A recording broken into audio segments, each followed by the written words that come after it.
Shoutout tayo kay Mrs. ni DOL, no? Na si CJ. Nagbablog yung kanyang Mrs. Ingat kayo palagi dyan at sa Mrs. mo na isa ding vlogger. Magandang hapon. Maraming salamat sa suporta, idol. DOL, araw-araw to nakasubaybay sa akin. Alright. Shoutout tayo sa nagwagwapuhan nating mga solid subscribers, no? Shoutout kay Junald Gargantel, no? Good morning, sir. Shoutout din tayo kay Benedict Di Guzman. Good morning din sa iyo, sir. At ingat sa inyong mga biyahe. At kay idol solid subscriber Teo M. Good morning sir. Ingat sa biyahe. Laging nakasubaybay sila sir sa ating mga vlog, no, sa araw-araw. Alright, so ingat tayo sa biyahe. Focus lang tayo sa ating mga biyahe para matupad natin yung ating mga pangarap sa buhay at maibibigay yung pangangailangan ng ating pamilya, ng ating mga inakay. Alright, so ito na, malapit na tayo kila Ate Leslie, no? At sa mga oras na ito ay naka 1,200 na tayo, 5 bookings, no?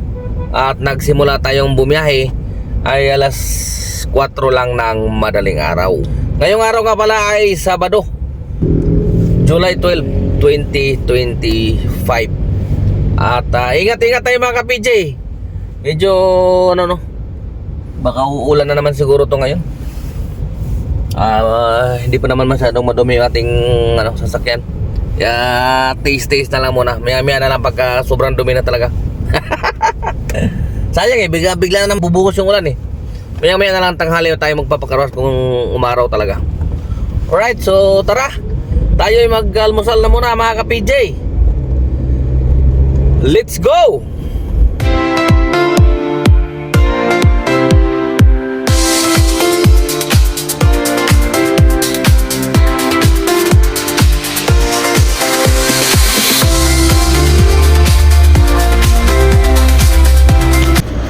So yan, kakatapos lang natin mga ka-PJ magpakarwas.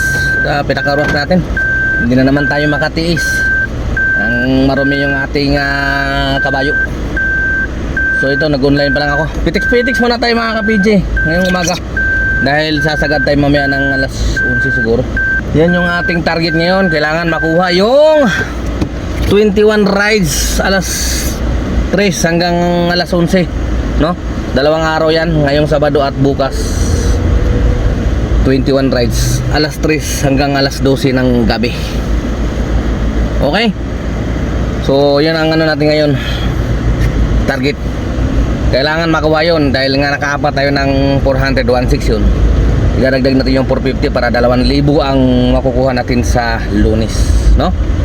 Kaya pitix muna tayo ngayong umaga. Papikit-pikit muna tayo, kaang-kaang.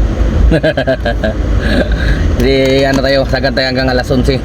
Kung kinakailangan umabot alas 12, abutin natin yan alas 12 na yan. Okay, para sure ball na makuha yung incentive na yan. Alright. Alanganin kasi di ko kasi talaga kinukuha yan no? Dati kinukuha ko yan yung Sabado at Linggo.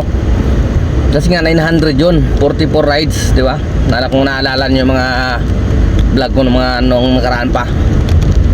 Pinalitan kasi ginawang 450, nagtitipid yata si Papa G. Ginawang 450, 21 rides. Kaya hindi ko na kinukuha kasi bukod sa ang liit na, alanganin oras pa. Kailangan alas 3 pa ang simula na counted yung rides mo. Alas 3 ng hapon hanggang alas 12 ng gabi, no? Ganun ang diskarte ni Papa J.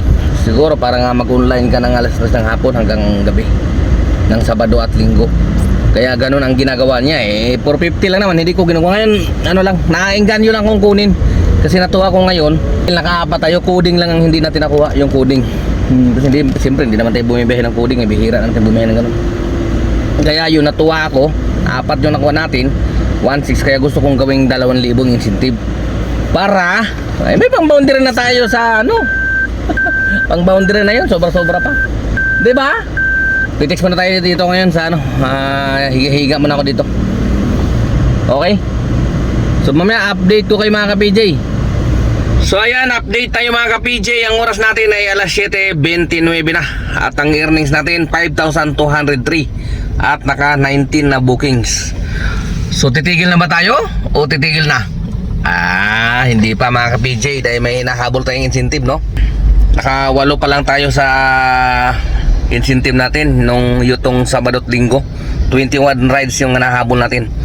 Target ko makalagpas siguro mga 15 man lang tayo ngayong gabi, no?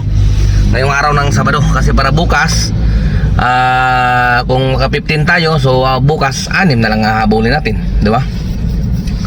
Kailangan makarami tayo ngayon. Okay? Para bukas kunti na lang ang habulin, tapos pahinga kasi may biyahe ulit sa Lunes, no? At may good news tayo. May nagbigay sa atin na tip, no? Yun, no? May nagbigay sa akin na tip, 250. Ayun, no? Di ba? Sarap naman. May sa ano yan, diretso sa apps yan. Okay? So diretso na binibigay sa atin ni Grab yan pag may nagtitip sa apps, no? Pagka ganyan, binibigay kagad sa atin ni Grab yan. Nire-reimburse kagad yan, no? Kasi may mga nagtatanong dyan na kung humihingi pa rin ba si Grab ng porsyento sa mga tip. Wala. Ang alam ko dati may yung ibang apps, ibang TNC, may kumukuha sila. Sa Grab wala. Binibigay ng buo ni Grab yan yung pasahero na nagbibigay ng tip. Okay? Yun lang. Tayo ay magtuloy-tuloy muna sa biyahe. Siguro sagad natin to hanggang alas 11 ng gabi, no? Okay? Para ma-hit natin yung ating target na kahit maka 15 na rides ngayong araw. Alright, so mamaya update ko kayo mga ka-PJ bago tayo magpahinga. So malamang hindi na muna tayo uuwi ngayong gabi, dahil nga hahabulin natin yung incentive. Sayang yun, no? Okay, so mamaya ulit mga ka-PJ, let's go! So yan mga ka-PJ, ang oras natin ay alas 10:44 na. At dito na tayo magtatapos mga ka-PJ dahil gabi na, no? At yung earnings natin ngayon ay 6,050 at naka 24 na bookings. Yung inahabol naman natin na incentive, no? Ayun, no? Yung Sabado at Linggo naka 13 tayo, no? Out of 21. So ibig sabihin bukas ng alas 3 ng hapon hanggang alas 11 8 na lang yung ating kinakailangan na habulin. So kayang-kaya na siguro yan. Kaya lang naman tayo nagpaabot ng ganitong oras para makarami ng rides, no?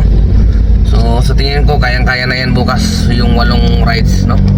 Okay, so ako hindi na magtatagal mga ka-PJ. Maraming salamat sa inyong panonood. At ka-PJ nyo, temporary signing off. Adios mga ka-PJ. Bukas ulit mga ka-PJ. At okay, magpapahinga na muna. Okay. Siguro Umira lang naman ang katamaran ng aking kamay. Gumalaw. Pero